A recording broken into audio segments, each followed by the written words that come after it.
Hello മക്കളെ, welcome back to Xylem learning. Faisal സാറാണ്. മക്കളെ, നമ്മുടെ ഓണം എക്സാമിനേഷൻ ആക്ച്വലി നമ്മുടെ മുമ്പിൽ ആകെ വരുന്നത് ഒരു 39 ദിവസം അല്ലെങ്കിൽ ഒരു 38 ദിവസം മാത്രമാണ്. ആക്ച്വലി നമ്മുടെ ഓഗസ്റ്റ് മാസത്തിലാണ് നമ്മുടെ ഓണം എക്സാമിനേഷൻ വരുന്നത്. നമ്മുടെ ഫസ്റ്റ് എക്സാമിനേഷൻ ആണ്. അതുകൊണ്ട് തന്നെ നമ്മൾ വളരെയധികം ഇമ്പോർട്ടന്റോട് കൂടെ പഠിക്കുന്ന ഒരു ഭാഗം തന്നെയായിരിക്കും. പ്രധാനമായിട്ടും 10ാം ക്ലാസ്സിലേക്ക് കയറിയ ശേഷമുള്ള ഫസ്റ്റ് എക്സാം ആയതുകൊണ്ട് തന്നെ അവിടെ നിങ്ങൾക്ക് ഏറ്റവും കൂടുതൽ മാർക്കിന് സോഷ്യൽ സയൻസിൽ ക്വസ്റ്റ്യൻ ചോദിക്കുന്ന ഒരു ഏരിയ എന്ന് പറഞ്ഞാൽ ആക്ച്വലി എസ് എ ക്വസ്റ്റ്യൻസ് ആണ്. എപ്പോഴും മക്കൾ ചോദിക്കുന്ന ഒരു കാര്യമാണ്, സാറേ എസ് എ ക്വസ്റ്റ്യൻ പറഞ്ഞുതരാമോ, എസ് എ ക്വസ്റ്റ്യൻ ഏത് ചോദിക്കാനാണ് സാർ സാധ്യതയുള്ളത് തുടങ്ങിയിട്ടുള്ള കാര്യങ്ങളെല്ലാം തന്നെ. സോ അതുകൊണ്ട് ഈ ഒരു കാര്യം ഇതിൽ നമ്മൾ ഡിസ്കസ് ചെയ്യാൻ പോകുന്നത് എസ് എ ക്വസ്റ്റ്യൻസുകളാണ്. നമ്മുടെ ഒന്നാമത്തെ ചാപ്റ്റർ എന്നുള്ള ആദ്യം തന്നെ എനിക്ക് നിങ്ങളോട് സൂചിപ്പിക്കാനുള്ള ഒരു കാര്യം ഇതാണ്, നിങ്ങളൊരു വീഡിയോ നിങ്ങളുടെ ഫ്രണ്ട്സിന് കംപ്ലീറ്റ് ആയിട്ട് അയച്ചു കൊടുക്കുക. നിങ്ങളുടെ ഫ്രണ്ട്സിനോട് എല്ലാവരോടും പഠിക്കാൻ പറയാം. കാരണം ഈ 2 എസ് എ ക്വസ്റ്റ്യൻ ഞാൻ ആകെ ഇവിടുന്ന് 2 എസ് എ ക്വസ്റ്റ്യൻസേ പറഞ്ഞു തരുന്നുള്ളൂ. ആ 2 എസ് എ ക്വസ്റ്റ്യൻ ഏതെങ്കിലും ഒന്നായിരിക്കും നമ്മുടെ ഓണം എക്സാമിനേഷൻ ചോദിക്കാൻ ഏറ്റവും കൂടുതൽ സാധ്യതയുണ്ട്. സോ നമുക്ക് അങ്ങോട്ട് നോക്കിയാലോടാ. സോ ഇങ്ങനെ നമ്മൾ നോക്കുകയാണെങ്കിൽ നമ്മുടെ ഫസ്റ്റ് ചാപ്റ്റർ ആയിട്ടുള്ള വെതർ ആൻഡ് ക്ലൈമറ്റ് എന്ന് പറയുന്ന ചാപ്റ്റർ ഉണ്ട്. അത് അന്തരീക്ഷ സ്ഥിതിയും കാലാവസ്ഥയും എന്ന് പറഞ്ഞ ചാപ്റ്റർ, അവിടെ നിന്ന് ഒരു എസ് എ ക്വസ്റ്റ്യനും സെക്കൻഡ് ചാപ്റ്ററിൽ ഒരു എസ് എ ക്വസ്റ്റ്യനും ആയിരിക്കും ഉണ്ടായിരിക്കാം. അത് നമ്മൾ ഈ ഒരു ചാപ്റ്ററിലേക്ക് നോക്കുന്ന സമയത്ത് നമ്മുടെ കഴിഞ്ഞ വർഷത്തെ ഓണം എക്സാമിനേഷന് ചോദിച്ച ചോദ്യം ഏതായിരുന്നോ? അതായിരുന്നു ആഗോള മർദ്ദ മേഖലകൾ രൂപപ്പെടുന്നത് എങ്ങനെ, വിശദീകരിക്കുക. How global pressure belts are formed, explain എന്നതായിരുന്നു കഴിഞ്ഞ വർഷത്തെ നമ്മുടെ എസ് ഐ ക്വസ്റ്റ്യൻ ആയിട്ട് ചോദിച്ചിരുന്നു. അപ്പൊ നമ്മളെല്ലാം ഗ്ലോബൽ പ്രഷർ ബെൽറ്റുകൾ, ആഗോള മർദ്ദ മേഖലകൾ പഠിച്ചിട്ടുണ്ട് ഉണ്ടല്ലോ.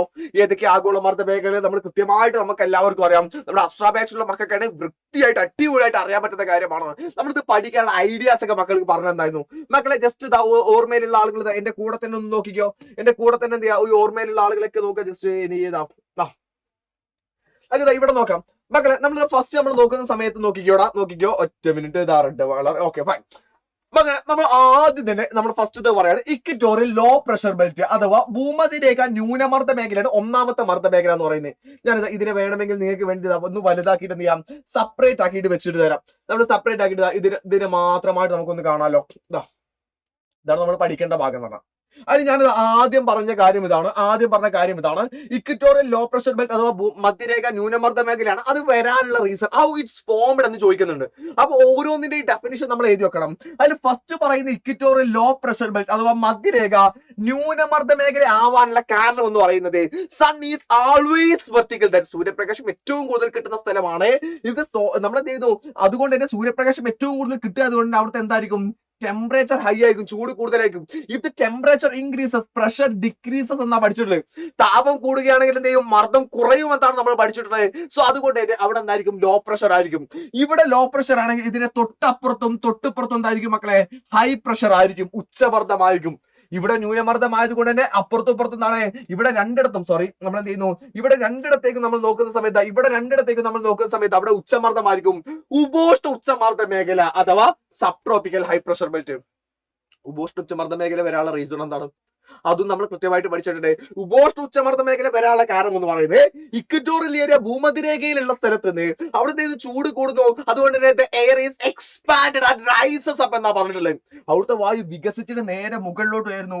And it is subsidized to the subtropical region. അത് നേരെ എന്ത് ചെയ്യുന്നു, നമ്മുടെ ഉപോഷ്ണ മേഖലയിലേക്ക് തണുത്ത് താഴുന്നത് കൊണ്ട്, എന്ന് വെച്ചാൽ മധ്യരേഖയിൽ നിന്നുണ്ടാകുന്ന വായു എന്ത് ചെയ്യുന്നു, ചൂടായിട്ട് എന്ത് ചെയ്യുന്നു, ഇറ്റ് ഈസ് എക്സ്പാൻഡഡ്, വികസിക്കുകയാണ്. ആൻഡ് റൈസസ് അപ്പ്, മുകളിലേക്ക് ഉയരാം. ആ മുകളിലേക്ക് ഉയർന്ന് എന്ത് ചെയ്യുന്നു, നമ്മുടെ ഉപോഷ്ണ മേഖലയിലേക്ക് താഴ്ന്നിറങ്ങുന്നത് കൊണ്ടാണ് അവിടെ എന്ത് ചെയ്ത് ഉച്ചമർദ്ദമായത്, ഹൈ പ്രഷർ ആയിട്ട് മാറിയത്.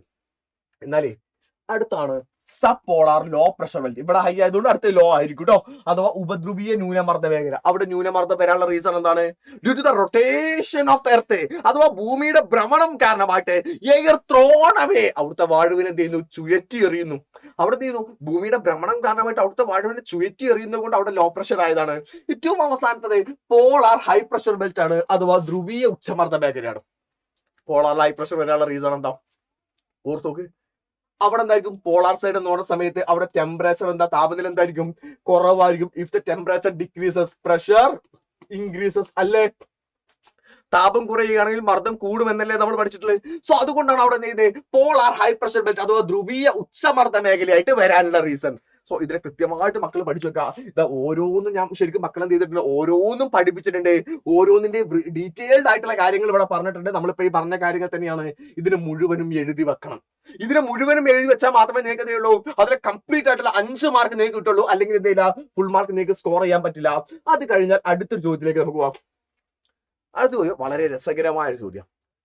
നിങ്ങൾ നോക്കാം, കാണുമ്പോൾ വലിയ ക്വസ്റ്റ്യൻ ഒക്കെ ആയിട്ട് തോന്നും. കഴിഞ്ഞ കൊല്ലത്തെ മോഡൽ എക്സാമിനേഷന് ചോദിച്ച ചോദ്യം കേട്ടോ. കഴിഞ്ഞ കൊല്ലത്തെ മോഡൽ എക്സാമിനേഷൻ ചോദിച്ച ചോദ്യമാണ്. നോക്കിക്കോ, ഭൂമിയിൽ എല്ലായിടത്തും എല്ലായ്പ്പോഴും ഒരേ താപനിലയല്ല അനുഭവപ്പെടുന്നത്. ഓക്കെ, ഒരു സ്റ്റേറ്റ്മെന്റ് ആണ്. ഭൂമിയിൽ താപവിതരണത്തെ സ്വാധീനിക്കുന്ന, കണ്ടോ ഇവിടെയാണ് ചോദ്യം, ഭൂമിയിൽ താപവിതരണത്തെ സ്വാധീനിക്കുന്ന ഏതെങ്കിലും 4 ഘടകങ്ങൾ പട്ടികപ്പെടുത്തുക, ഒന്നിനെ പറ്റി വിശദീകരിക്കുക. ഏറ്റവും സിമ്പിൾ ചോദ്യം. നമ്മളോട് ചോദിച്ചത് എന്താണ്? there are the spatial and the temporal variation in the temperature experienced on the earth. list any 4 factors affect the distribution of temperature. താപവിതരണത്തെ സ്വാധീനിക്കുന്ന ഘടകങ്ങൾ ഏതെങ്കിലും ഒരു 4 എഴുതാൻ പറഞ്ഞു. അതിൽ ഒന്നിനെ മാത്രമാണ് എക്സ്പ്ലെയിൻ ചെയ്യാൻ പറഞ്ഞത്. ബട്ട് ഞാൻ പറയുന്നത് എന്താണോ, നിങ്ങൾ എല്ലാം പഠിച്ചു വെക്കുക, എല്ലാം എക്സ്പ്ലെയിൻ ചെയ്യാനും കൂടെ പഠിച്ചു വെക്കണം എന്നുള്ളതാണ്. മക്കളെ, താപവിതരണത്തെ സ്വാധീനിക്കുന്ന ഘടകങ്ങൾ ഏതൊക്കെയാ? ഇവിടെ ഈ 5 പോയിന്റ്സ്, ചിലപ്പോൾ നമ്മൾ 6 പോയിന്റ്സുകളായിട്ട് പറയാറുണ്ട്, കുഴപ്പമില്ല. 5 പോയിന്റ്സുകളായിട്ട് നിങ്ങൾ ഏറ്റവും എളുപ്പത്തിൽ പഠിച്ചു വെക്കുക. താപവിതരണത്തെ സ്വാധീനിക്കുന്ന ഘടകങ്ങൾ, factors influencing the distribution of temperature. ഒന്നാമത്തെ ലാറ്റിറ്റ്യൂഡ് ആണ്, അഥവാ അക്ഷാംശീയ സ്ഥാനമാണ്. അത് നമ്മൾ എങ്ങനെയാ പറഞ്ഞിട്ടുള്ളത്? നമ്മൾ എന്ത് ചെയ്തിട്ടുണ്ട്, അവിടെ അക്ഷാംശീയ സ്ഥാനത്ത് നമ്മൾ കൃത്യമായിട്ട് പറഞ്ഞിട്ടുണ്ട്. സൂര്യപ്രകാശം ഏറ്റവും കൂടുതൽ ലഭിക്കുന്ന സ്ഥലം എന്ന് പറയുന്നത് എവിടെയാണ്? ഇക്വേറ്റർ ഏരിയയിലെ ഭൂമധ്യരേഖ പ്രദേശമായതുകൊണ്ട് അവിടെ എന്തായിരിക്കും, ടെമ്പറേച്ചർ കൂടുതലായിരിക്കും. When we are moving to the pole side, നമ്മൾ ധ്രുവപ്രദേശത്തേക്ക് പോകും തോറും അവിടെ എന്തായിരിക്കും, ടെമ്പറേച്ചർ കുറവായിരിക്കും, താപം കുറവായിരിക്കും. അത് തന്നെയാണ് എന്ത് ചെയ്യേണ്ടത്, എഴുതേണ്ടത്. അതിന്റെ കൂടെ തന്നെ മക്കൾ ഏതും കൂടെ എഴുതി വെക്കണം എന്നറിയോ? അതിന്റെ കൂടെ തന്നെ ഇതാ ഈ ഒരു പിക്ചറും കൂടെ മക്കൾ നിങ്ങൾ കൃത്യമായിട്ട് വരച്ചു വെക്കണം. എന്നാൽ മാത്രമേ അവിടെ കംപ്ലീറ്റ് ആയിട്ട് നിങ്ങൾക്ക് മാർക്ക് കിട്ടുള്ളൂ. അത് വേഗം തന്നെ ടോപ്പിക്കുകളുടെ കാര്യങ്ങൾ പറയാം. ആദ്യം കാര്യങ്ങൾ ഡീറ്റെയിൽ ആക്കിയുള്ള പിന്നെ പറയാം. അത് കഴിഞ്ഞിട്ട് നമ്മൾ രണ്ടാമത്താണ് ആൾട്ടിറ്റ്യൂഡ് എന്ന് പറയുന്നത്. മക്കൾ കൃത്യമായിട്ട് മനസ്സിലാക്കാം, ഇഫ് ദ ആൾട്ടിറ്റ്യൂഡ് ഇൻക്രീസസ്, അഥവാ നമ്മൾ ഉയരം കൂടുന്നതിനനുസരിച്ചിട്ട് ടെമ്പറേച്ചർ ഡിക്രീസസ്, നമ്മൾ താപനില കുറയുക ചെയ്യാം. ഉയരം കൂടുന്തോറും ചായയുടെ സ്വാദ് കൂടുമെന്നുള്ള ലാലേട്ട പറഞ്ഞ കേട്ടിട്ടുണ്ടായിരിക്കും. ആ ചായയെ കുറിച്ചല്ലേ ഇവിടെ ചോദിക്കുന്നത്. നിങ്ങൾ ആലോചിക്കൂ, ഒരു മലയുടെ മുകളിൽ കയറാം, ചൂട് കൂടുക കുറവാ, തണുപ്പല്ലേ? അതുകൊണ്ടല്ലേ വയനാട് കയറുന്ന സമയത്ത്, ഇടുക്കി കയറുന്ന സമയത്ത്, ഊട്ടി പോകുന്ന സമയത്തൊക്കെ തണുപ്പുണ്ടാവുന്നേ. ചുരം കയറി കയറി കയറി കയറി മുകളിലേക്ക് കൊണ്ട് എത്തുമ്പോ നല്ല തണുപ്പായിട്ട് മാറിയിട്ടുണ്ടായിരിക്കും. അതാണ് ഇഫ് ദ ആൾട്ടിറ്റ്യൂഡ് ഇൻക്രീസസ്, ഉയരം കൂടുകയാണെങ്കിൽ ചായയുടെ സ്വാദല്ല, മർദ്ദം എന്ത് ചെയ്യും, മർദ്ദം കുറയും, അത് വേറെ വിഷയം. അതുപോലെ തന്നെ എന്ത് ചെയ്യുന്നു, ടെമ്പറേച്ചർ ഡിക്രീസസ്, താപനിലയും കുറയും. മൂന്നാമത്തെ point distance from the sea എന്ന് പറയും, സമുദ്രത്തിൽ നിന്നുള്ള അകലം എന്ന് പറയുന്നത്. നമ്മളെ കടലിലെ വെള്ളം എന്ന് പറയുന്നത് actually the Ocean is moderate in the temperature എന്ന് പറയാം.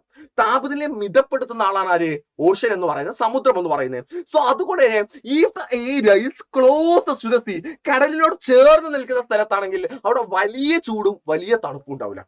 എന്നാൽ കടലിൽ നിന്ന് ഒരുപാട് അകലത്തിലാണെങ്കിലോ അവിടെ ഈ ടെമ്പറേച്ചർ ഡിഫറൻസ് ഭയങ്കര കൂടുതലായിരിക്കും. എക്സാമ്പിൾ ആയിട്ട് ഞാൻ ഒരു സ്ഥലം പറഞ്ഞുതരാം. അപ്പൊ നമ്മൾ ഏറ്റവും ഉദാഹരണമായിട്ട് ആലോചിക്കാം, നമ്മള് ഇപ്പൊ കോഴിക്കോട് ആലോചിക്കാം. കോഴിക്കോട് എന്ന് പറഞ്ഞാൽ കടലിനോട് അടുത്ത് കിടക്കുന്ന സ്ഥലം. ഇപ്പൊ കോഴിക്കോടിന്റെ ഒരു അവസ്ഥയിൽ, കോഴിക്കോട് രാവിലെ ആവുന്ന സമയത്തുള്ള ടെമ്പറേച്ചർ ഏകദേശം ഒരു 28 ഡിഗ്രി ആണെങ്കിൽ അവിടെ രാത്രി ആവുമ്പോൾ ഒരു ഏകദേശം 22 വരുള്ളൂ. ആ ഒരു ഡിഫറൻസ് പറഞ്ഞാൽ ഒരു 6 വരുന്നുണ്ടാവുള്ളൂ. എന്നാൽ ഇതേ സമയം നിങ്ങൾ ഡൽഹിയുടെ അവസ്ഥ ആലോചിക്കുക. ഡൽഹിയിൽ രാവിലെ ചിലപ്പോൾ 45 ഡിഗ്രി ഒക്കെ ഉണ്ടാവും, ഭയങ്കര ചൂടായിരിക്കും. അതേ ദിവസം തന്നെ ഡൽഹിയിൽ ചിലപ്പോൾ രാത്രി ആകുമ്പോൾ 21 എത്തിയിട്ടുണ്ടായിരിക്കും. പക്ഷെ രാത്രി ആകുമ്പോൾ ഭയങ്കര തണുപ്പ്, രാവിലെ ആകുമ്പോൾ ഭയങ്കര ചൂടായിരിക്കും. അതിന്റെ കാരണം അവിടെ എന്തില്ല എന്നുള്ളതാണ്, കടലില്ല. കടലുണ്ട് ഉണ്ടെങ്കിൽ വെള്ളം എന്ത് ചെയ്യും, that should be moderate the climate, കാലാവസ്ഥയെ മിതപ്പെടുത്തും. അടുത്താണ് ഓഷ്യൻ കറന്റ് എന്ന് പറയുന്നത്, സമുദ്രജല പ്രവാഹങ്ങൾ എന്ന് പറയുന്നത്. നമ്മളെ ഓഷ്യനിലെ വെള്ളം, കടലിലെ വെള്ളം ഒരിക്കലും അടങ്ങി നിൽക്കുന്നില്ല. അത് ഒരു സ്ഥലത്ത് നിന്ന് മറ്റൊരു സ്ഥലത്തേക്ക് സഞ്ചരിച്ചു കൊണ്ടിരിക്കുന്നുണ്ട്. അതിനെയാണ് ഓഷ്യൻ കറന്റ്, സമുദ്രജല പ്രവാഹം എന്ന് വിളിക്കാം. ഓക്കെ, ഈ സമുദ്രജല പ്രവാഹം ഒരു സ്ഥലത്ത് ഉദാഹരണമായിട്ട് ആലോചിക്കാം. ഇപ്പൊ പോൾ സൈഡ് ധ്രുവപ്രദേശത്ത് നിന്നാണ് വരുന്നത് കേൾക്കാം. അപ്പൊ വരുന്നത് ഈ കോൾഡ് കറന്റ് ആയിരിക്കും, ശീതജല പ്രവാഹമായിരിക്കും. അപ്പൊ ശീതജല പ്രവാഹം ഒരു സ്ഥലത്ത് കൂടെ പോകുകയാണെങ്കിൽ ആ സ്ഥലം തണുപ്പായിട്ട് മാറും. എടാ, തണുത്ത വെള്ളം ഒരു സ്ഥലത്ത് കൂടെ വരികയാണ്, അപ്പൊ അതിന്റെ സൈഡിലുള്ള സ്ഥലം തണുപ്പായിട്ട് മാറും. ചൂടുള്ള വെള്ളം ഒരു സ്ഥലത്ത് കൂടെ വരികയാണ്, ആ സ്ഥലം ചൂടായിട്ട് മാറും. If the cold current passing through an area, the area become cold, and the warm current passing through an area, the area become warm എന്നാണ് പഠിപ്പിച്ചിട്ടുള്ളത്. അഥവാ ഉഷ്ണജല പ്രവാഹം ഒരു സ്ഥലത്ത് കൂടെ സഞ്ചരിക്കുകയാണ്, ആ ഭാഗത്ത് ചൂട് കൂടുകയും ശീതജല പ്രവാഹം സഞ്ചരിക്കുകയാണ്, ആ സ്ഥലത്ത് തണുപ്പ് കൂടുകയും വരുന്നു. അതിനെയാണ് കൃത്യമായിട്ട് കോൾഡ്, നമ്മൾ എന്താണ് ഓഷ്യൻ കറന്റ്സ് എന്ന് പറയുന്നത്. ഏറ്റവും അവസാനത്താണ് റിലീഫ് ഓർ ഫിസിയോഗ്രഫി എന്ന് പറയുന്ന ഭൂപ്രകൃതി എന്ന് പറയുന്നത്. ഒരു സ്ഥലത്തേക്ക് if the sunrise reaching directly, സൂര്യപ്രകാശം നേരിട്ട് ലഭിക്കുന്നുണ്ടെങ്കിൽ അവിടെ എന്തായിരിക്കും ചൂട് കൂടുതലായിരിക്കും. സൂര്യപ്രകാശം ഡയറക്റ്റ് ആയിട്ട് കിട്ടുന്നില്ലെങ്കിൽ അവിടെ എന്തായിരിക്കും ചൂട് കുറവായിരിക്കും. ഇതിന്റെയൊക്കെ ഡീറ്റെയിൽസുകൾ നമ്മൾ ആക്ച്വലി ഇങ്ങനെ ഓരോന്നിന്റെയാണ് ഡീറ്റെയിൽസ് സെപ്പറേറ്റ് ചെയ്തിട്ട് ഇവിടെ ഓരോന്നും നമ്മൾ പഠിച്ചിട്ടുണ്ട്. മക്കളെ അസ്ട്രാ ബാച്ചുള്ള മക്കൾക്ക് കൃത്യമായിട്ട് അറിയാവുന്ന കാര്യമായിരിക്കും. ബാക്കിയുള്ള മക്കളും നിർബന്ധമായിട്ടും പഠിക്കണം. സോ മക്കളെ, ഇനിയും ഞാൻ നിങ്ങളോട് പറയണം, എക്സാമിനേഷന് നമ്മുടെ മുമ്പിൽ ആകെ വളരെ കുറച്ച് ദിവസമേ ഉള്ളൂ. 1 മാസം കുറച്ച് ദിവസങ്ങൾ മാത്രമേ ആക്ച്വലി നമ്മുടെ മുമ്പിലുള്ളൂ. അതുകൊണ്ട് കൃത്യമായിട്ട് പഠിക്കാം. ഓണം എക്സാം കഴിയട്ടെ, ഓണം എക്സാം റിസൾട്ട് വന്നിട്ട് എനിക്ക് പഠിക്കാം എന്നൊക്കെയാണ് മക്കൾ ആലോചിക്കുന്നതെങ്കിൽ മക്കളെ നടക്കൂലടാ. കുറെ ചാപ്റ്റേഴ്സുകൾ നമുക്ക് പഠിക്കാനുണ്ടാവും. സോ അഡ്മിഷൻ എടുക്കാത്ത മക്കളൊക്കെ വേഗം തന്നെ എന്ത് ചെയ്യാന്ന് പറയോ, ഞാൻ ഈ നമ്പർ എഴുതി തരാം. ഈ നമ്പറിലേക്ക് വിളിച്ചിട്ട് 9995400800 എന്ന് പറയുന്ന നമ്പറിലേക്ക് വിളിച്ചിട്ട് നമ്മുടെ അസ്ത്രയുടെ സെക്കൻഡ് ബാച്ചിലേക്ക് വേഗം തന്നെ അഡ്മിഷൻ എടുത്തേക്കാം. എന്നിട്ട് നമുക്ക് അത് അടിപൊളിയായിട്ട് ഓരോന്നിനും ഡീറ്റെയിൽ ആക്കിയിട്ട് പഠിക്കാം. സോ എസ് എ ക്വസ്റ്റ്യൻസുകൾ ഏതാണെന്നുള്ള ഏകദേശം സെറ്റ് ആയില്ലേ? കൃത്യമായിട്ട് മനസ്സിലായിട്ടുണ്ടല്ലോ. ഇതുപോലെ ഇനി നിങ്ങൾക്ക് ഏത് വീഡിയോസുകളാണ് വേണ്ടത്, ജിയോഗ്രഫിയുടെ ഭാഗത്ത്, സോഷ്യൽ സയൻസിന്റെ ഭാഗത്ത് ഏത് വീഡിയോസുകളാണ് വേണ്ടത് എന്ന് നിങ്ങൾ ജസ്റ്റ് ഒന്ന് കമന്റ് ചെയ്താൽ മാത്രം മതി. അപ്പൊ ഈ ടോപ്പിക്കുകൾ കൃത്യമായിട്ട് മനസ്സിലായിട്ടുണ്ടെങ്കിൽ കമന്റ് ബോക്സിൽ എല്ലാവരും ഒരു MFK വിത്ത് ഫയർ ഇടടാ. Tata, bye by.